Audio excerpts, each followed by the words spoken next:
her son, his wife, the house she helped them buy. Now they sat across the table, silent, while the mediator read her payout aloud.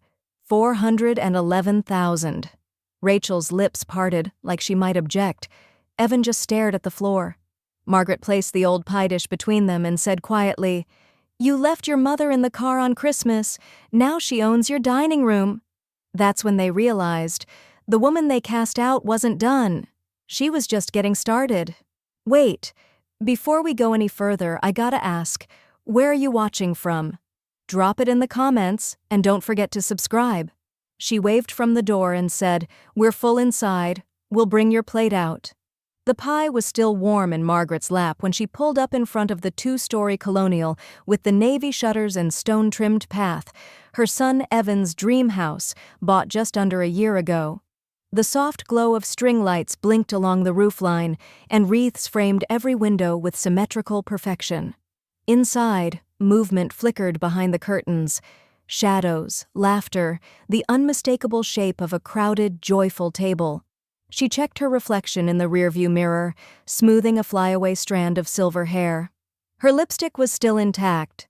The navy coat she wore was one she'd bought on clearance last winter, pressed and spotless for the holiday. She'd even wrapped the pie in a festive towel, apple with crumble topping, Rachel's favorite. Margaret stepped out of the car carefully, heels crunching softly over salted pavement. Her hands trembled slightly, not from cold, but something she couldn't quite name yet. She climbed the porch steps, heart oddly light, like maybe this year was going to go right. Rachel opened the door before Margaret could knock. "Margaret," she said too brightly, "you made it." Margaret smiled and held up the pie. "Fresh out of the oven. Thought it'd go nicely with the ham." Rachel stepped outside, only halfway, pulling the door closed behind her like a secret was behind it. The music inside was muffled but clear. Nat King Cole. Chestnuts roasting on an open fire. Laughter rang out, followed by the clink of silverware. "I meant to call earlier," Rachel said, glancing over her shoulder. "It's just, we're a bit tight inside. Evan's college friend brought his parents and, well, it's a full house." Margaret blinked, her breath catching for a beat. "Oh," she said. Rachel kept talking. "But listen, we'll bring your plate out in a bit, okay? And you can stay warm in the car. It's just chaos in there." The pie was heavier now. "I see," Margaret murmured. "So, I won't be coming in." Rachel's smile strained. "It's not personal, just, space." Margaret nodded slowly, emotion so small it was barely visible. "Right. Space." She didn't argue, she didn't cry.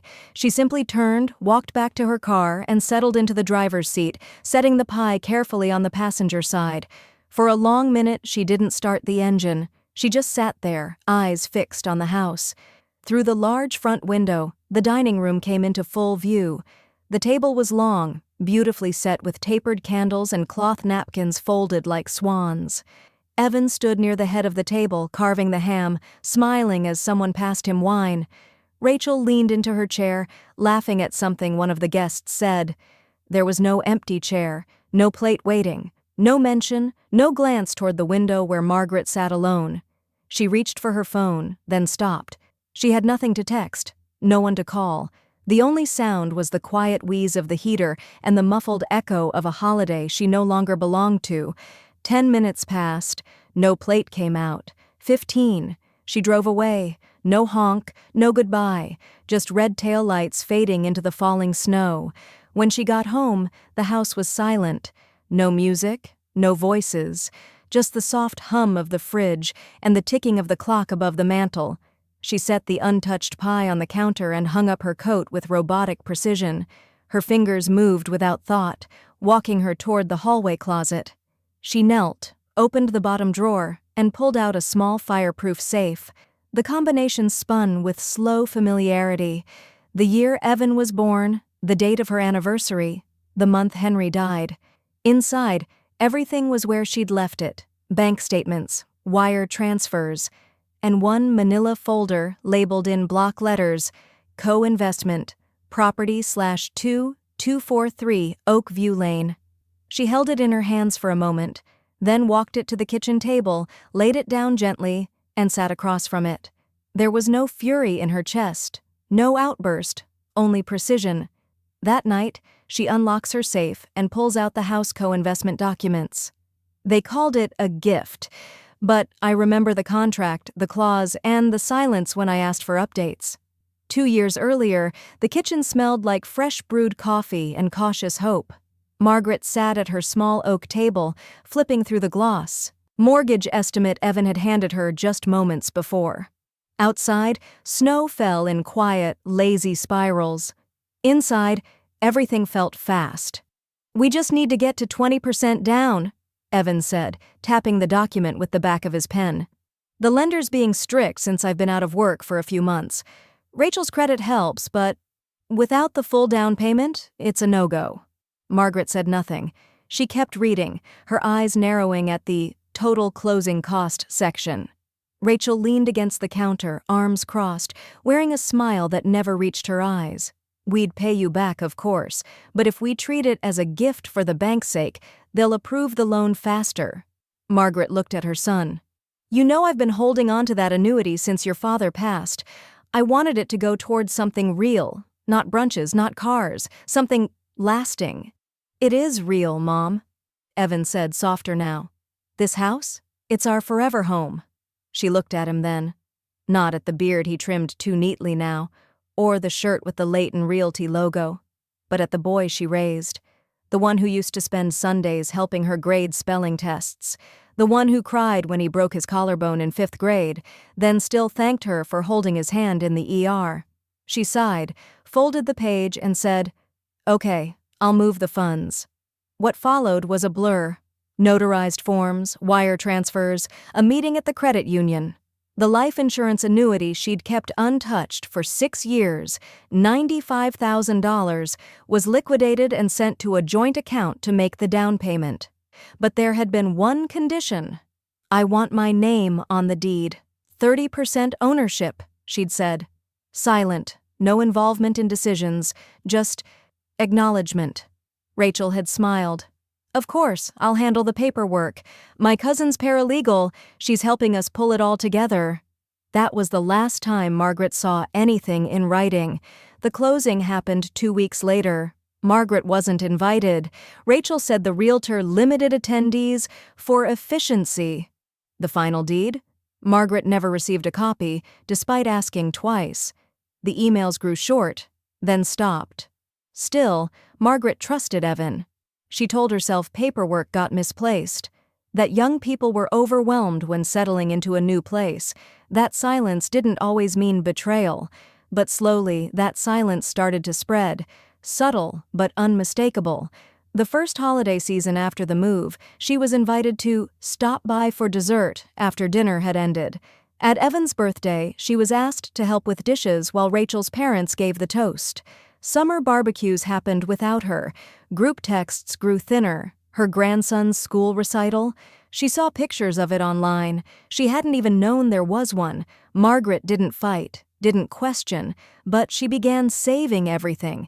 Email chains, Venmo screenshots, bank confirmations. She built a folder labeled 2243 Oakview Personal Records. No one saw her do it. No one asked if she had. But the moment on the porch that Christmas Eve, standing with a hot pie and nowhere to sit, had turned a quiet ache into a cold resolve. That night, back in her kitchen, the manila folder sat open, and in the center of it, the email Rachel had sent 2 years ago. "We'll get your portion on the deed filed next week. Don't worry, I'll take care of it." Margaret stared at it, then reached for her phone. She scrolled until she found the contact. Sharon Lee, real estate attorney, ref from PTA Group. Her finger hovered, then she pressed call. A calm voice answered after the second ring. "Sharon Lee speaking." Margaret took a breath. "Hi, this is Margaret Parker. I need a title search done on a home I co-invested in. I need to know what's mine." On paper, Margaret calls a real estate attorney and asks for a property title search. Her garland sparkled on my mortgage, but my name never sparkled in her invitations. The lights were blinding that afternoon, too bright, too perfect, almost cruel in their symmetry. Margaret sat in her car at the curb across from Evan and Rachel's house, engine off, heater humming low. It was the day after Christmas, and the snow had begun to melt, leaving behind slush and patches of yellowed grass. But the Leighton Parker home looked untouched. A magazine spread. There were 4 wreaths, one for each front-facing window, each tied with thick burgundy velvet bows. A glittering "Home for the Holidays" sign was staked perfectly in the front yard, and garland, real pine, not plastic, twined around the porch railings, strung with soft white bulbs that still glowed in the fading afternoon light. Her eyes drifted upward to the large bay window at the front. The same window she had stared through, plateless, pie in hand, just days ago. A woman's voice startled her. "You're braver than me, Maggie. I couldn't sit across from something I helped build and got benched from." Margaret turned to see Bonnie, her old neighbor from 2 houses over, out walking. Her dog, the leash was slack in her hand, the terrier sniffed at melting snow without interest. Margaret rolled down the window. "Bonnie!" Bonnie squinted toward the house. "I saw Rachel's newsletter, did you?" Margaret furrowed her brow. "What newsletter?" Bonnie reached into her coat pocket, pulled out her phone, and swiped through a few screens. Then she handed it to Margaret. The subject line read, "Merry and bright, our first Christmas in the dream house." Margaret scrolled. The email was a collage of photos, Rachel hanging ornaments, Evan placing a star on the tree, their toddler son in red pajamas opening gifts near the fireplace. Captions accompanied each image. "We built this home with hard work, love, and the power of teamwork. So grateful for all the support from Rachel's family during our move. Couldn't have made it through the year without our people." Margaret kept scrolling. Not one mention of her, not a single nod to the annuity. No acknowledgement of the woman who'd sold the last piece of her husband's legacy to help this house stand. She passed the phone back, fingers tightening around the steering wheel. "Thank you, Bonnie." Bonnie gave her a knowing look. "You're not wrong to be hurt." "I'm not hurt," Margaret replied calmly. "I'm tracking the pattern." Back home, Margaret moved like someone who'd done this before, but slower, more deliberate now. She made tea and didn't drink it. She pulled the fireproof folder from her drawer and laid its contents across the dining table. Receipts, transfer slips, the annuity liquidation notice. 3 emails from Evan about wiring the money, 2 from Rachel confirming deposit schedules, even a voicemail saved on her phone. Rachel's voice, cheery and rushed, saying, "The mortgage broker just confirmed the deposit hit. Thank you again, Margaret. Truly." She started a spreadsheet. Date, source, description, amount. With each keystroke, something inside her settled. Not anger, strategy. By nightfall, the table was covered in labeled envelopes, folders, and printouts, all color-coded and marked. When she finished organizing, she returned to her phone and dialed Sharon Lee's number. The voicemail picked up. "Hi, Sharon. It's Margaret Parker again. Just checking if you found anything on the property title. I'm gathering a few things on my end, too. Thank you." She hung up, then stared at the stack of documents on her table. The evidence wasn't emotional, it was numerical, and it was airtight. An hour later, as she wiped down the counter and turned off the lights, her phone buzzed. Unknown number. She answered. "Margaret?" came Sharon's voice. "Sorry for the delay. I just got access to the full title record." Margaret set the towel down. "Yes?" "You're still on it," Sharon said. "Legally, 30%, joint ownership." Margaret didn't respond right away. Sharon continued. "They never completed the title transfer. It's your house too, Margaret." The attorney calls back. "You're still legally on the title. Joint ownership. They didn't finish the transfer. They thought excluding me meant erasing me, but they built their walls on my signature." Margaret sat alone at her kitchen table, legal documents spread before her like a blueprint to a life she had paid for, but been pushed out of. A ceramic lamp cast a warm glow on the pages, but there was nothing warm about what she was reading. Her fingers moved slowly over each line, steady now, no tremble. The facts had replaced the feelings.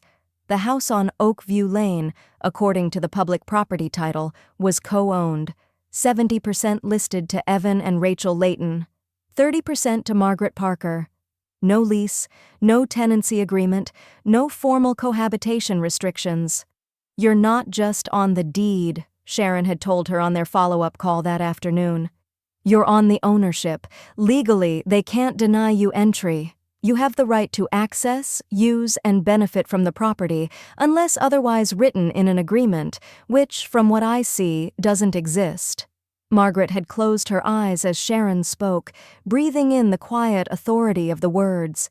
"They locked me out," she'd whispered, "but the house never was just theirs."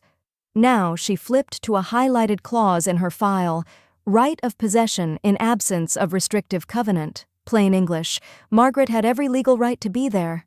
The floor creaked softly as she stood and crossed the room, placing a kettle on the stove. She didn't want coffee. She just wanted something warm to hold while her mind clicked forward. She imagined Rachel in her curated kitchen, the one with the marble backsplash and dual ovens, hosting wine nights with girlfriends who called her the family backbone. Margaret could almost hear the laughter, see the Pinterest-perfect charcuterie board carefully arranged on the reclaimed wood island Margaret's funds had helped install. She wasn't bitter. She was awake now. When the kettle whistled, she poured the water over a bag of chamomile and brought the mug back to the table. She didn't sit this time. She stood there, sipping and rereading the email she'd just received from Sharon. "My recommendation, send a formal courtesy notice before any direct involvement. It keeps you legally protected. And it's just good form. You don't need their permission, Margaret, but clarity always works in your favor." She stared out the kitchen window. The streetlight caught the frost on the grass, casting a silver sheen across the lawn.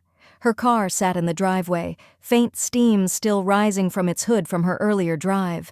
She wasn't sure what had broken more, her heart, or the illusion that love alone was enough to earn space at someone's table. But now that the illusion was gone, all that was left was the truth. And that, finally, was power. She opened her drawer and pulled out a notepad, the kind she used to keep by her classroom phone back when she still taught 6th grade. There were still faint scribbles in the first few pages, old lesson ideas, grocery lists, maybe a dentist reminder. She flipped to a clean page and picked up her pen. At the top, in crisp block letters, she wrote, "New year, new boundary." Then she underlined it, once. She turned off the lamp, leaving only the hallway light behind her, and walked up the stairs to her bedroom. Her steps were steady now, her breath even. Tomorrow she would draft the letter. Tonight she would sleep without second-guessing herself. Because for the first time since Evan had held out that mortgage application 2 years ago, Margaret didn't feel like she had to ask permission. She was already inside the story. Margaret writes one line in a notepad. "New year, new boundary. They locked me out. I used my own key." The key slid into the lock like it had never been forgotten. Like it had waited, silently, for this exact moment.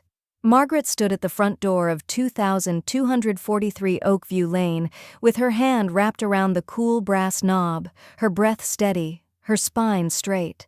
The sky above was dull and gray, New Year's Eve hours away, but the street was quiet, no neighbors out, no cars in the driveway. Rachel and Evan were in Aspen. She'd seen it on Rachel's Instagram. Champagne flutes held up in matching thermals, captioned, "Ringing in 2024 with my forever." Evan didn't look at the camera. His smile was half-hearted. Margaret turned the knob and stepped inside. The alarm didn't sound. She knew it wouldn't. They'd disabled the system for the dog sitter, who apparently hadn't stayed the full week. A bowl of dried food sat untouched on the floor. The heat was on low, and the house was unnaturally still. She closed the door behind her, locked it, and slipped off her shoes. This wasn't trespassing, this was reclaiming. The hardwood creaked under her steps, but it wasn't the sound that struck her. It was the scent. Newer. Sterilized. Gone was the lavender cleaner she used to buy them in bulk. The air now carried hints of eucalyptus and something colder, like hotel linens and wealth performed. Margaret moved through the living room slowly, scanning everything. The furniture was new, no trace of the reading chair she'd gifted them when Evan first moved out, no quilt from her cedar chest. The gallery wall had been filled with black and white family portraits, Rachel's parents holding their grandson, Rachel's sister's wedding, Rachel in graduation robes. Evan was in most of them, smile dimmed behind his wife's spotlight. Not a single photo of Margaret. She stepped into the kitchen, the same marble countertops, the same butcher block island she'd signed a check to help pay for. She opened drawers with clinical detachment. Every baking sheet and pot was new. None of the ones she'd passed down from her own kitchen remained. She reached into her coat pocket and pulled out her phone, opening the camera app. One by one, she documented the rooms, the backsplash she'd paid half for, the double oven she'd helped them afford for holidays, the built-in bar they said would bring the family together. Snap, snap, snap. She made her way upstairs, noting each remodeled bathroom, the custom closet Rachel had bragged about at brunch once. Her friend at church had overheard. The guest room, formerly Margaret's when she visited, was now an office. A sleek, impersonal space with glass bookshelves and minimalist furniture. Even the mattress was gone. Back downstairs, she paused at the console table beside the stairs. A stack of unopened mail and glossy Christmas cards sat fanned out in a ceramic tray. She flipped through them with one finger. All from Rachel's side. All addressed to Mr. and Mrs. Layton, or simply the Layton family. Not one said Margaret. Not one had included her. She placed the stack back carefully, then opened her purse. Inside was a flat manila envelope, sealed, stamped, and certified. She laid it gently on the center of the kitchen island, positioned squarely between the edge and the fruit bowl. In black ink. Neat and unmistakable. Notice of possessory rights filed under Title Co-Ownership Statute 14, B, Section 2.1. Beneath that, her lawyer's contact information. She stepped back, took one final photo of the envelope on the island, then slipped on her shoes, opened the front door, and walked into the cold. Her car was warm when she started it. The heater kicked in fast. As she pulled away from the curb, she looked once in the rearview mirror, not at the house but at what she'd left behind inside it. Not memories, not emotions, proof. She places a certified envelope on their kitchen island. Notice of possessory rights. They called it sabotage. I called it a property update. The email hit Margaret's inbox at 7:42 a.m., subject line screaming in all caps. You crossed a line. She hadn't finished her coffee yet. The sun was barely up, her robe still wrapped tightly around her waist as she sat at the kitchen table, where she'd once balanced a toddler Evan on her hip and graded spelling tests. She clicked it open without blinking. Margaret, we returned from our trip to find that you had entered our home without permission. That is a violation of privacy and, frankly, of trust. Regardless of what paperwork you believe gives you rights, that was an invasion. You took photos. You went through our personal mail. You left legal documents on our kitchen island like some kind of power move. This is unacceptable. If you do not formally rescind whatever this possessory notice is, we will consider a restraining order. Do not contact us again until we have spoken to legal counsel. Rachel. There were no attachments, no greeting, no warmth, just fury dressed in passive aggression and legal buzzwords. Margaret sipped her coffee, unshaken. She reread it once just to make sure she hadn't missed a detail, then slid her glasses off and set them gently on the table. She didn't reply. Not yet. Her phone rang an hour later. It was Evan. She answered on the second ring. Morning. Mom? He said, voice already high with tension. What were you thinking? I was thinking, she replied calmly, that I'm a 30% owner of that house, and that owners have a right to visit their property, especially when no one is home and nothing is locked. You didn't tell us. You didn't invite me in on Christmas Eve. Evan was silent for a beat. Then, this isn't about the holiday. Rachel's furious. You blindsided us. No, Margaret said, her voice cooling. I reminded you. You may have tried to forget, but I never signed my share away, and I didn't enter a stranger's home. I entered my investment. Mom, come on. I was invited, she cut in. Just not verbally. That's what the deed is for. She could hear him exhale on the other end, frustrated and stuck. The boy she raised, soft at the center but easily led, was struggling to reconcile the woman who wrote him lunchbox notes with the one now standing her legal ground. I don't want this to get ugly, he said finally. Can't we just talk about this like family? Margaret's answer was quiet. Then maybe you should have treated me like family before you made me wait outside with a pie. She ended the call without another word. By noon, Sharon Lee had already drafted the lien notice. Margaret stood at her printer, watching as the document slid out one page at a time. The header was clinical, the body dense with legalese. Notice of equitable lien, pending resolution of co-ownership terms. It was the kind of paperwork that locked mortgages, halted sales, and brought whispered conversations in real estate offices. At 3:18 p.m., Margaret forwarded the file to Rachel's email. She included a one-line message. Since you're seeking legal counsel, please have them contact mine directly. This is not a threat. It's a title clarification. Then she hit send. She didn't expect a reply, and she didn't get one. But at 5:47 p.m., her phone lit up again. Sharon's number. Margaret answered. Rachel's attorney just called, Sharon said, not hiding the amusement in her voice. She mentioned a possible restraining order. Margaret chuckled. Let her try. Civil court judges love when plaintiffs forget who's on the deed. Well, Sharon continued, I've filed the lien. It's active. They can't refinance, sell, or restructure anything until this is resolved. Perfect, Margaret said. Now we're finally having the conversation they avoided for 2 years.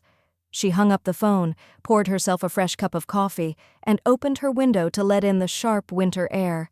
It smelled like pine and cold metal, like steel under snow.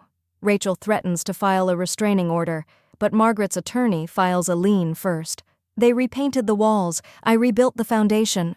The marble countertops gleamed in the photos Rachel had posted the day after they returned from Aspen, captioned, New Year, New Memories. Smiling family around a cheese board, fresh white paint on the living room walls, the toddler in matching pajamas. Again.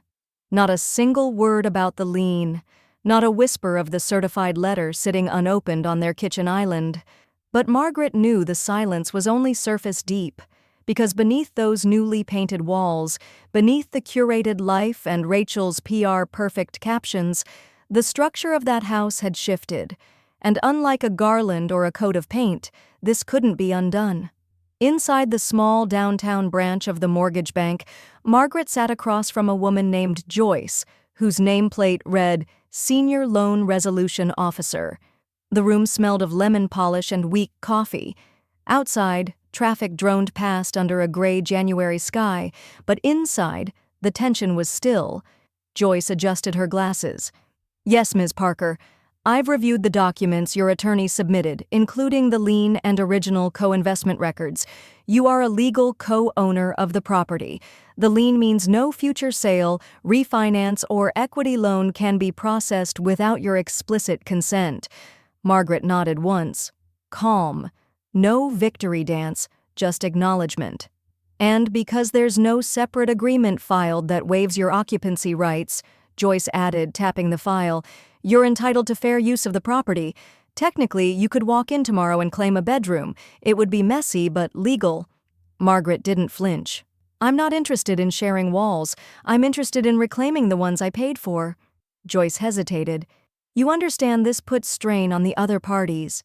I wasn't the one who removed the chair from the table, Margaret said. I only pulled back the curtain. When she returned home, Margaret went straight to her printer. She had written the letter herself, 2 drafts, each one more refined than the last. Sharon had reviewed it and approved the tone, clear, formal, non-confrontational. It was the legal equivalent of steady eye contact. She fed the final version through the machine and signed her name at the bottom. To whom it may concern, I am reclaiming my financial rights to the property located at 2243 Oakview Lane. As 30% co-owner of record, I am asserting my right to participate in all future legal, financial, and occupancy decisions regarding said property. Enclosed you will find proposed terms for a revised co-ownership agreement, drafted by my attorney. This includes clearly defined financial boundaries, maintenance responsibilities, and equity valuation options in the event of sale. I trust you will review these in good faith. Regards, Margaret L. Parker.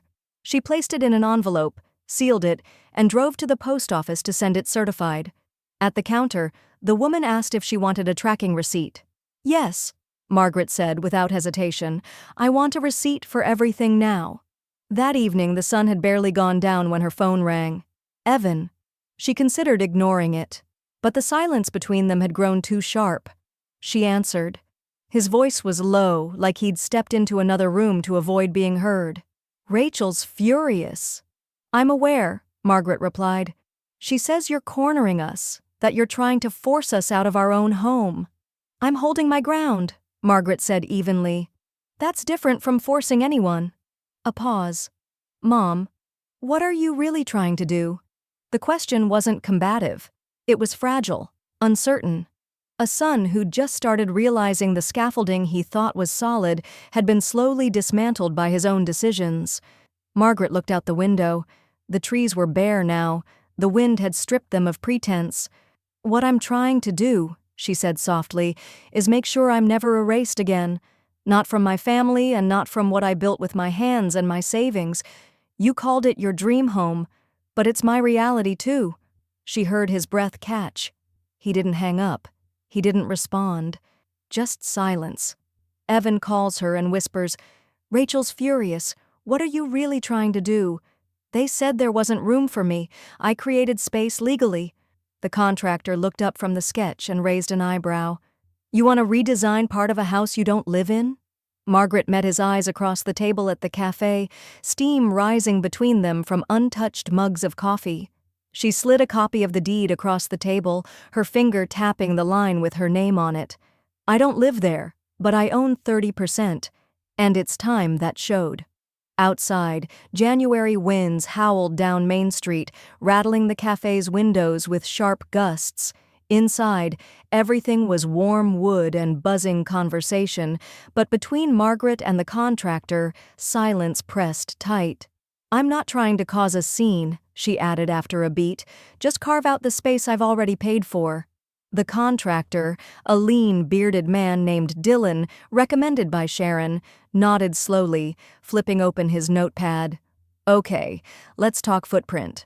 By afternoon, Margaret's dining room table had become a makeshift design studio. Blueprints, Pinterest printouts, binders of quotes and permits. She circled and highlighted with calm precision, like a woman planning a life, not a battle. One folder she labeled US Space MLP designation. The plans included turning the back den, currently used for storage, into a full private suite. Bedroom, bath, separate side entrance. She even noted that the conversion would increase resale value. It was logical, legal, unavoidable, and deeply personal. Margaret ran her hand over a sample swatch of wallpaper, pale blue with a soft damask pattern. It reminded her of her old guest room, back before it had been turned into a minimalist office, her scent scrubbed from the sheets. "You're not decorating," she whispered to herself. "You're reclaiming." Later that evening, Sharon sat across from her on a video call, reviewing the final drafts. "I've packaged the documents as part of your co-ownership assertion," the attorney said. "I'll forward them formally to Evan and Rachel's counsel." Margaret leaned closer to the screen. "Make sure the language is respectful but not soft." Sharon smiled faintly. "Already done." The camera flickered slightly as Sharon scrolled. "I also included a clause proposing scheduled access to the property for your design inspection. That'll rattle them more than the suite itself." Margaret nodded once. "Good." She didn't say what she was really thinking, that for the first time since Christmas Eve, her heart felt steady again, not from vengeance, but from presence. She was no longer someone who gave quietly and disappeared. She was someone who left proof, who followed up, who showed up. 2 days passed, then 3. No response. On the 4th morning, as Margaret returned from a walk and kicked snow from her boots, her phone buzzed with an email. From Sharon Lee. Subject, response, Layton Counsel. She clicked. "Margaret, I've received a formal reply from Rachel and Evan's attorney. It's short and to the point. Quote, absolutely not. This is our private residence. No counteroffer. No acknowledgement of co-ownership terms. Just a flat rejection. Want to discuss next steps?" Margaret stared at the screen, her pulse slowing rather than quickening. No shock, no gasp, just the cold, measured return of resolve. She reread the final line again.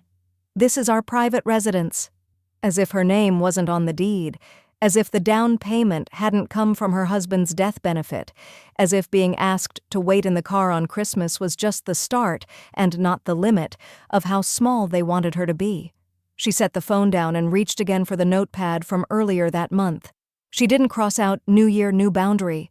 She drew a second line beneath it, twice as bold.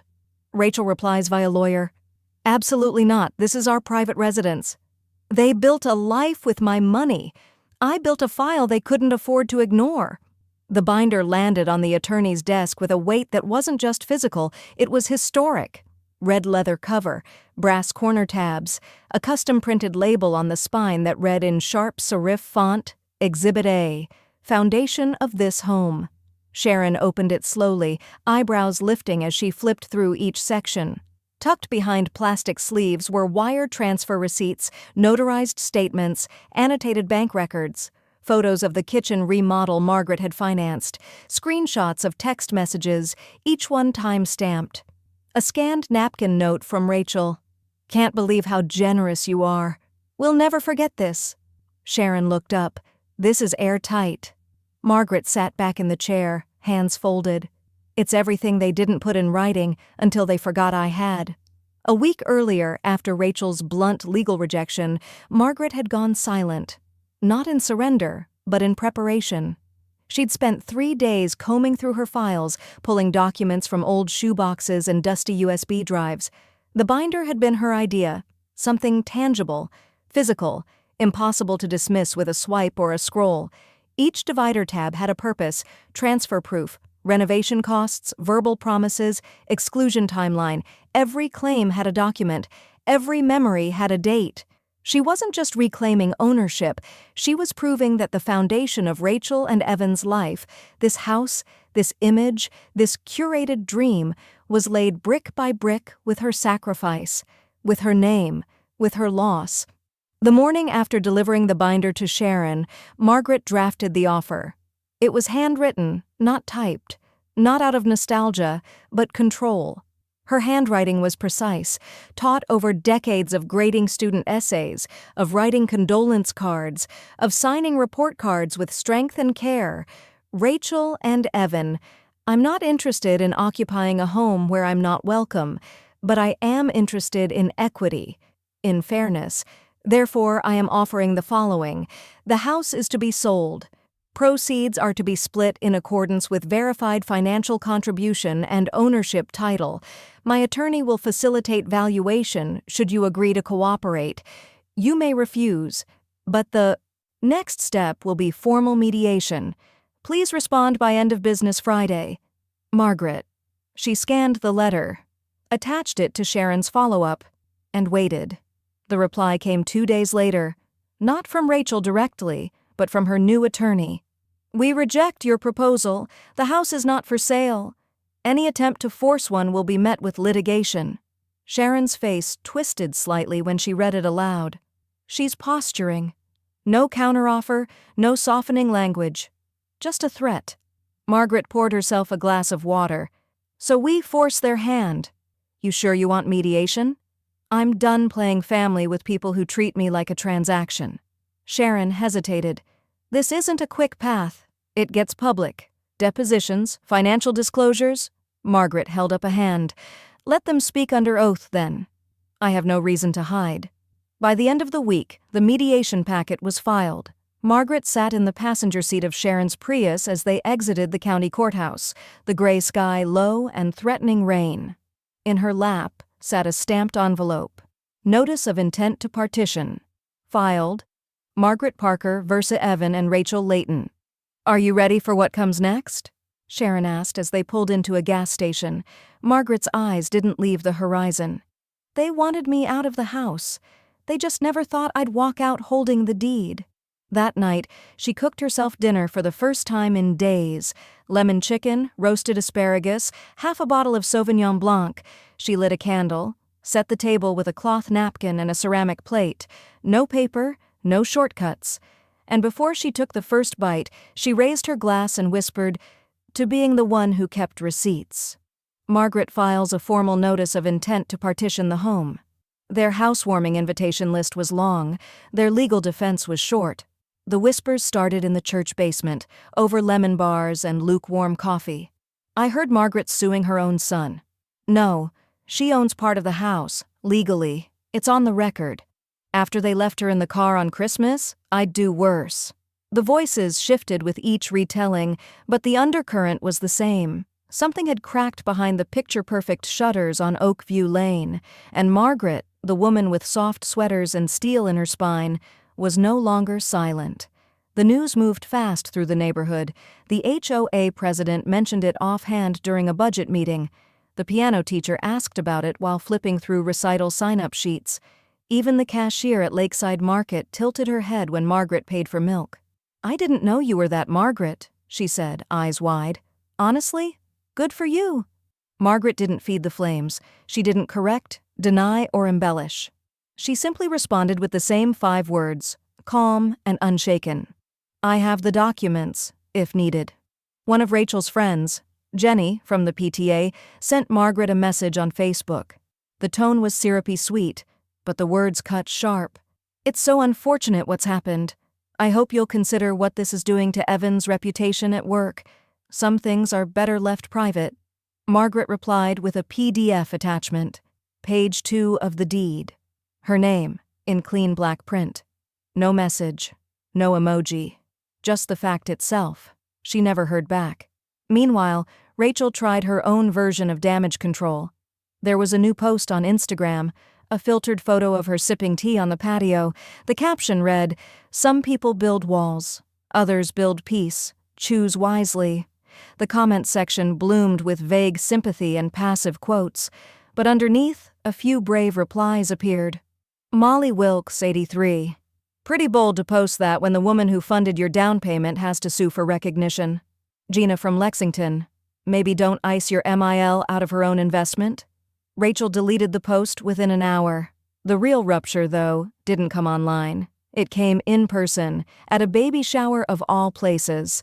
Margaret wasn't there. She'd been invited, technically, but she declined with quiet dignity. But Rachel's mother, Elaine, was, and Elaine had heard everything. From Bonnie, from her sister in Raleigh, from the former babysitter who now worked the front desk at the real estate office and had seen the mediation papers come through. Elaine waited until the gifts were opened, until the cake was sliced. Then she pulled Rachel aside into the laundry room. The door didn't close all the way. "I raised you better than this," Elaine said, voice low and sharp. "You made her feel like a burden." In her own investment, Rachel's jaw clenched. "You don't know the full story." Elaine didn't flinch. "I know enough. I know she sold her husband's annuity to get you that house. I know she spent Christmas in the cold. I know there's a legal lien now. What more do I need?" "She's making a scene. She's showing restraint," Elaine hissed. "Because if it were me, I'd have called the local news." For once, Rachel didn't have a quip. Her eyes flicked toward the door, toward the women laughing in the next room. Elaine leaned in closer. "Start cleaning up your mess, Rachel, or the rest of us will stop pretending it's not there." That night, Margaret received a text. "Unknown number. You're winning, even if you don't see it yet. B."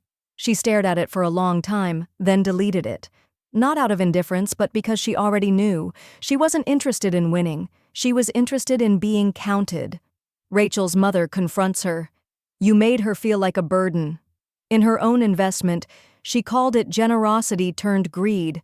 I called it clarity. The rumor had legs, long ones. By the following Monday, Margaret heard it first at the pharmacy. A whisper behind her in the vitamin aisle. "I heard the grandma's unstable, controlling, tried to move into the house unannounced." She didn't turn around. She didn't need to. The woman's voice was too polished, too performative. Rachel's social circle. Women who drank cucumber water and scheduled Botox by season.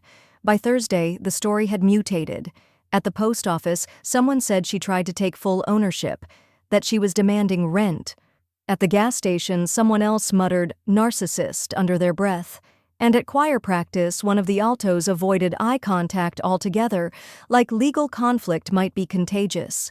It didn't matter how elegant her case was, or how carefully she'd documented every dime. Rachel was running a different kind of campaign. And Margaret had just become the villain in her narrative. The Facebook post was the tipping point. It showed up after dinner. Margaret was finishing the last bites of leftover shepherd's pie when Sharon forwarded her the screenshot. Rachel had written a 500-word essay, disguised as a note of gratitude to friends and family for their support during a challenging season. It was dressed in flowery language and faux humility, but the subtext was clear as glass. It's heartbreaking when someone you love lets money twist into control, when generosity becomes a weapon, when boundaries are treated like betrayal. We never expected to be legally targeted by family, but we're finding strength in our truth. The comments came in fast and thick. Stay strong, Rachel. Families can be so toxic. Boundaries are everything. Don't let anyone make you feel guilty. Margaret scrolled in silence, then stopped at one comment that sent a hot electric chill down her spine. If she's mentally declining, maybe it's time to consider guardianship. She stared at the screen, unmoving, the fork still in her hand, her dinner now cold. There it was, not just character assassination, but the beginning of an erasure strategy. The next morning, Margaret didn't wait for an appointment.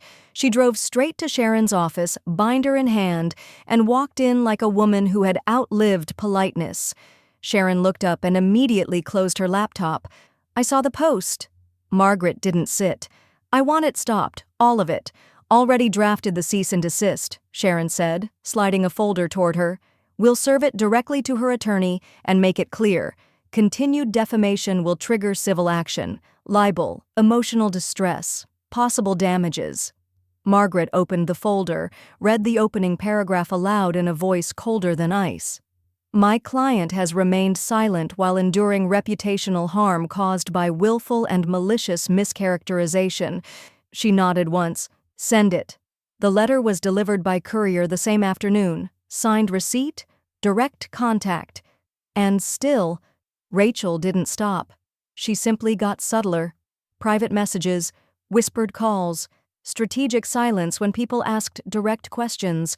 Margaret wasn't fighting one person anymore. She was fighting a brand. The Layton family dream young, stable, photogenic, versus Margaret Parker, retired, widowed, isolated. It was a story designed to be consumed in 10 seconds and judged even faster. But Margaret had something Rachel didn't: receipts, time. And now, a voice. 3 days later, she got a message from an unfamiliar name. Subject: interview request. Second chair: a podcast on ownership and family power. "Hi, Margaret.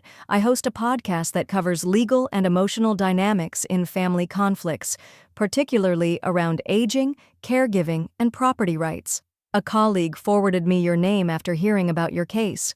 Would you be open to sharing your story? We're a local show, but our episodes reach a strong audience of women 45 plus, people who've faced similar erasure. No pressure, but I think your voice could change something." Warmly, Dana Hale, host, producer, second chair. Margaret stared at the email for a long time. She thought of Christmas Eve, the pie cooling beside her in the dark, the clink of glasses behind glass. The table she built vanished, and now, an invitation. Not into someone else's home, but into a room where her voice would be the first one heard. A local podcast host messages Margaret for her version of the story. "They left me in the cold. I built my side of the fire." The podcast studio was smaller than Margaret expected. Just one room, tucked above a used bookstore that smelled of paper and ink and old wood. But the air inside was warm, dry, and steady. Like a hearth. She hadn't told anyone she was coming. No status update, no cryptic quote. She didn't even mention it to Sharon, though she knew the attorney would have signed off. This wasn't a legal step. It was a personal one. "You ready?" Dana Hale asked, her voice soft behind the studio glass. She was younger than Margaret expected, late 30s maybe, clear eyes, a steadiness that didn't need to be loud to command a room. Margaret nodded, slipping off her coat and folding it with care over the back of the chair. "I'm not here to shame anyone," she said before the mic turned on. "I'm not interested in turning my family into a punchline." Dana smiled. "You don't have to. Just tell your truth." They started with the basics: background, family, the house. Margaret spoke plainly, the same way she used to at PTA meetings or budget presentations. Calm, measured, with just enough pause to let each truth land. "When my husband passed, I didn't touch the insurance money for 6 years. I kept it in a fixed annuity, not because I was saving for anything special, but because I didn't know what I could want anymore. And then my son called, said they found the house, said they just needed help with the down payment." Dana didn't interrupt. She just let it sit, let Margaret control the tempo. "I gave them the money as a gesture of belief. Not charity, not control. I asked to be on the deed, not because I planned to make decisions, but because I had made an investment. They agreed, and then slowly, they forgot." Margaret's voice didn't crack. Not once. But the air in the room shifted as the story moved into Christmas Eve. She described the pie in her lap, the driveway, Rachel's bright voice, the view through the window. No embellishment, just detail, sharp and clear. Dana's hand stayed still on the desk, except once, when she quietly reached for a tissue and handed it across the table. Margaret didn't take it. She wasn't crying. She was building something. "I'm not the first woman to be made invisible in a house she helped build," Margaret said near the end of the interview, "and I won't be the last. But I will be the one who said, 'Not anymore.'" Dana's expression tightened in respect. "This isn't about bitterness. It's about boundaries. It's about saying, my voice matters even if I'm the oldest one in the room, even if I'm the quietest, even if they left me in the car while they lit candles inside. I built my side of the fire, and I'll sit by it warm for as long as I damn well please." There was a long pause. Then Dana leaned forward and tapped a button. "Recording stopped," she said. That was something." Margaret nodded once, calm as ever. "Good. I meant every word." The episode dropped 2 days later.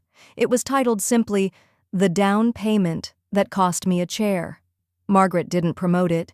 She didn't even mention it when she stopped by Bonnie's for coffee that morning. But by nightfall, her phone buzzed with messages.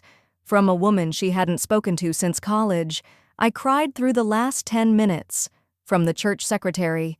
"I didn't know. I should have known." From someone she didn't recognize at all. "I'm going through something similar. Thank you." What surprised her most wasn't the attention. It was the way the silence changed. Before it had been the kind that excluded her. Now it was the kind that listened. The podcast clip goes mildly viral on social media, titled "The Down Payment That Cost Me a Chair." They begged for peace when the appraisal came in. The silence in the mediation room wasn't neutral. It was loaded. Margaret sat with her back straight, her hands folded neatly over a leather legal pad. No coffee, no notepad doodles, no restless tapping, just stillness, precision. Across from her, Rachel's lawyer whispered something into her ear. Evan kept his eyes down, his tie slightly crooked, like he'd forgotten how to wear one. The mediator, a woman in her 50s with crow's feet and courtroom eyes, cleared her throat. "The independent appraisal has come in." Margaret didn't flinch. She already knew the number. Sharon had texted it to her the night before, blunt and bracketed. $1.37 million. Higher than any of them had expected. A consequence of market swings, recent remodels, and a prime zip code. The house they tried to push her out of was now a golden cage, and Margaret held the key to the front door. The mediator looked directly at Rachel. "Ms. Layton, your counsel has reviewed the title documents and financial records submitted by Ms. Parker. There is no dispute about her 30% ownership. Given that and the equity increase since purchase, here is the proposed distribution breakdown." She slid a printout across the table. Rachel's face tightened. Her fingers gripped the paper like it might bite. Evan glanced once at Margaret, then back to the table. "Is that final?" The mediator gave a small, patient nod. "Unless either party prefers to drag this into court, which, given the receipts and active lien, I would not advise." Margaret didn't gloat. She didn't even smile. Instead, she leaned forward slightly, voice low but steady. You asked me to stay outside, and I did. For years. Quietly, patiently, but ownership doesn't vanish with inconvenience. Rachel's voice cracked before she could control it. You're profiting off our home, our life, like this is some kind of investment game. Margaret looked directly at her, eyes clear.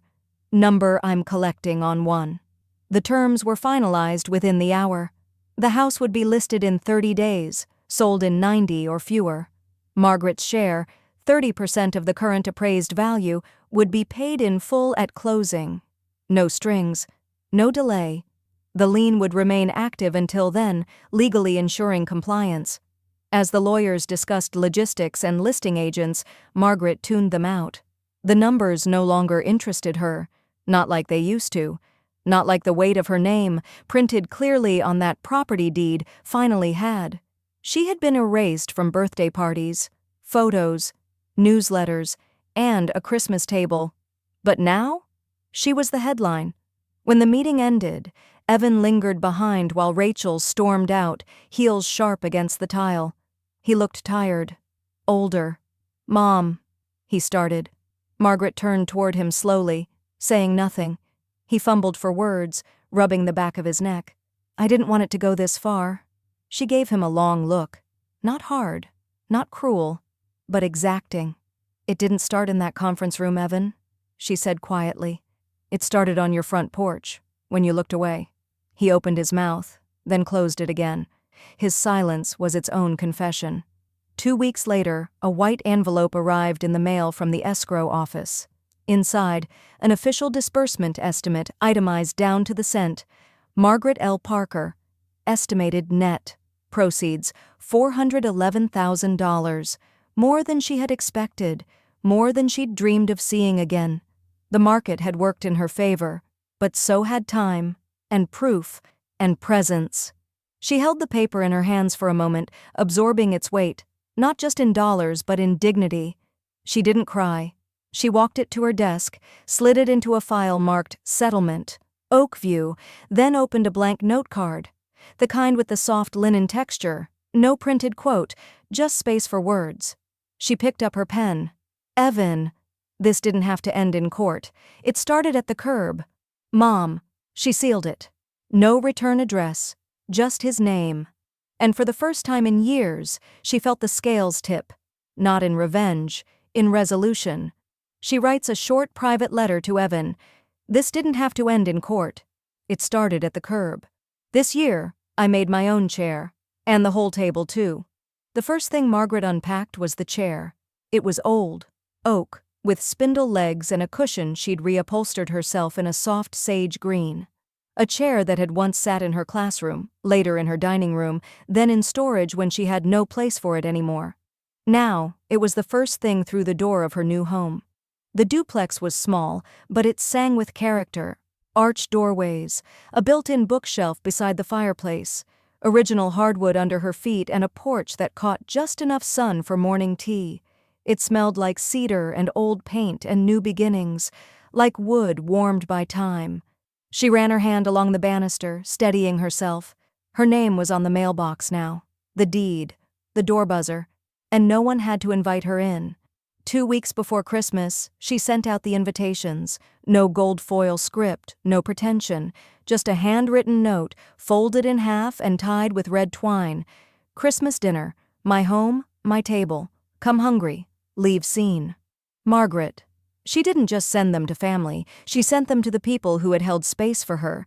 Bonnie, her neighbor from the old block, her friend Judith from choir, Sharon, who initially said she'd decline, then changed her mind and offered to bring a pear tart.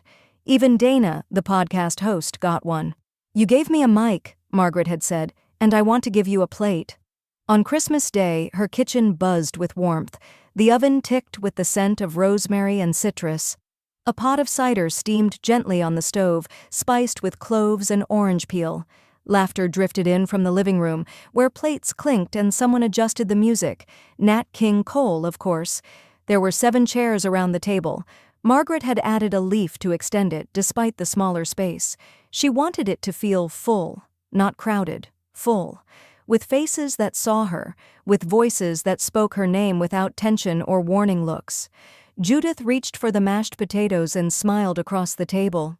"This is what Christmas is supposed to feel like." Margaret smiled back quietly. "It's what it finally feels like."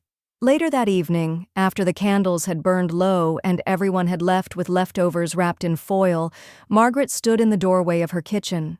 She didn't feel tired, she felt claimed. The quiet was no longer empty. It was earned. She reached into the sink to rinse the last of the dishes when the doorbell rang. It was past 10. She dried her hands on a towel and stepped toward the front door, her shadow stretching down the hallway. When she opened it, the porch light buzzed faintly in the cold. There was no one there, just a cardboard box on the doormat, no label, no courier's stamp. She brought it inside slowly, setting it on the kitchen counter. She opened the flaps gently, expecting what, she didn't know. Inside was her pie dish, the one from last Christmas, the one that had sat untouched in her car, that had never made it to the table. There was a folded note tucked inside, handwritten in her son's familiar scrawl. "Mom, I'm sorry. I remember." She stared at the note for a long time, not to decode it, not to question it, but to let it land. In the warmth of her kitchen, surrounded by her own light, Margaret washed the pie dish carefully, like something returned from the dead, and placed it on the top shelf. Not front and center, but not hidden either. A delivery arrives from Evan. It's her pie dish, with a note. "I'm sorry. I remember. They treated me like a transaction. I turned it into a transformation." The check sat in her purse for 2 weeks. Every time Margaret reached in for her wallet, her fingers brushed the sealed envelope, heavy not with paper, but with possibility. It wasn't just money, it was the final breath of a storm. A chapter closed not with screaming, but with strategy. She waited until a Saturday morning with blue skies and no obligations, then dressed with quiet care. A navy cardigan, slacks with a soft crease, and a silver chain with her husband's wedding band looped through it. Not as a symbol of mourning, but memory. Of the man who once said, "Do something good with it when the time comes." The time had come. The office of the Hope House Women's Housing Collective was in a converted Craftsman on the edge of town. White clapboard, a wraparound porch, and a wooden sign painted in hand-lettered gold. Inside, the scent of brewed coffee mingled with worn paperbacks and lavender cleaner. A bulletin board was pinned with photos, smiling women holding keys, young mothers at ribbon cuttings, handwritten thank you cards. Margaret stepped up to the front desk, the envelope tucked under her arm. A young woman with natural curls looked up from her computer. "Can I help you?" "Yes," Margaret said, offering a soft smile. "I believe you can." She didn't make a speech. When the director joined her in the small meeting room, Margaret simply laid the envelope on the table and said, "This is from a past I won't return to, and a future I want someone else to have." The director blinked, then slowly opened the envelope. Her eyes widened.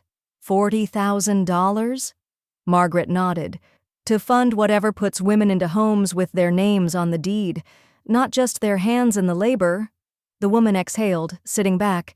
"You just changed someone's life. Maybe several someone's." Margaret folded her hands. "Good. That money didn't save my family, but maybe it'll help someone else save hers." Back at home, Margaret lit a fire, not because it was cold, but because it reminded her she could. She pulled out her journal, the thick-bound one with cream pages and a blue ribbon.